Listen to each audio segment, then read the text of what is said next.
Highways మర్డర్లు, ఆత్మహత్యలు, క్రైమ్లు ఈ గత కొద్ది రోజులు బాగా హెవీ అయిపోయాను.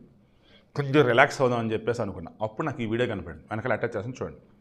బేసికల్గా నేను రీల్స్కి, ఈ చిన్నపిల్లలు చేసే డ్యాన్స్కి విరుద్ధం.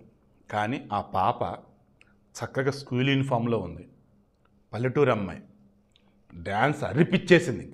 అప్పుడు నాకు అనిపిస్తుంది టాలెంట్ అంటే ఇది కదా. అశ్లీలత లేదు, అసభ్యత లేదు, అద్భుతమైన టాలెంట్. హీరో వచ్చేసి ఎంత ప్రాక్టీస్ చేస్తే, కిరీటి రెడ్డి, గాలి జయంత్ రెడ్డి వాళ్ళ అబ్బాయి జూనియర్ సినిమా వచ్చింది.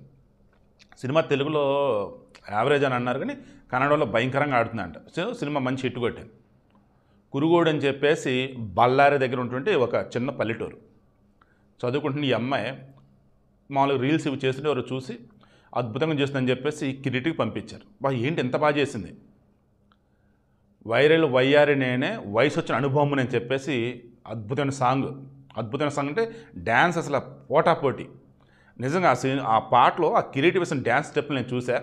రామ్ చరణ్, జూనియర్ ఎన్టీఆర్, అల్లు అర్జున్, నితిన్ అందరూ నాటి పెట్టేశాడు. అంటే అంత అద్భుతంగా డ్యాన్స్ వేశాడు, ఇంక్లూడింగ్ మన రామ్.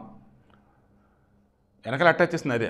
అండ్ సినిమాల్లో బామ్మ క్యారెక్టర్ చేస్తూ ఉంటారు మనీ అని చెప్పేసి, ఆమె సైతం ఆ సినిమాకి డ్యాన్స్ ఆ సాంగ్కి డ్యాన్స్ చేస్తే వెనకాల అటాచ్ చేశాను.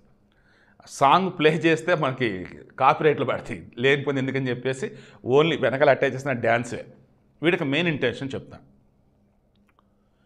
మనకున్నటువంటి ప్రతిభను చూపించడం అంటే శరీరాన్ని చూపించడం కాదు, అశ్లీలమైన బట్టలు వేసుకోవటం కాదు, పద్ధతిగా మన డ్రెస్సులో ఉంటూనే ఎదుటివారి చేత శభాష్ అనిపోయి చప్పట్లు కొట్టించుకోవటం.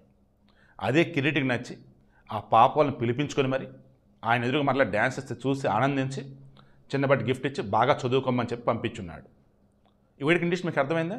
చిన్నప్పుడు మా ఊర్లో అయినా పక్క ఊర్లో అయినా ఎక్కడైనా సరే ఏదైనా కాలేజీకి సంబంధించి యాన్యువల్ డే ఉన్నాయి అన్నప్పుడు వెళ్ళేవాడిని, ఎందుకంటే డ్యాన్స్ పర్ఫార్మెన్స్లు ఉంటాయి. ఈ రోజుల్లో టీవీ షోలలో ఎక్కడ పెడితే అక్కడ చూస్తూ ఉన్నప్పుడు ఎంత వరస్ట్గా డ్రెస్సింగ్, ఎంత దిక్కుమాలినతనంగా డ్యాన్సులు. సో పెద్దలు మీ పిల్లలకి ఫస్ట్ మన పద్ధతి ఏంటో నేర్పండి. ఆ తర్వాత